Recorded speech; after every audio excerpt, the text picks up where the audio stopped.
dad hooyadood nooshahay oo aan fursada ka faa'iidaysanin wallaahi alladii laa ilaaha ghayruhu kiinni hooyo leh maanta ee aan ka faa'iidaysanin maalin buu ka shalayna kiinni hooyo leh ama tiinni hooyo qabta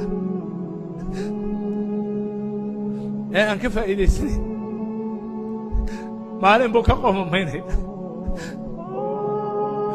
hooyada marka la waayo agoonnimo lagama weynaado haddaad 40 jirtay iyo haddaad 50 jirtay oo hooyadaa tagto oo aanay kula joogin agoon baad noqonaysaa nacam agoon baad noqonaysaa waayo ajarkii kuu socday iyo khayrkii iyo ducadii ayaa kaa go'aysa dadka fursadda haysta waxaan leeyahay fursadda iyo iska dayicin kuwa fursadda haysta waxaan leeyahay fursadda iyo iyaga cadaab ku noqon oo af lagu celiyo hooyooyin la oo ka qaylinaya ilmahooda inaanay ka heli karin maandhow ama maali kaali meeshaan igey kaali gaariga igu qaado halkaa igey ayay ka dalbanaysaa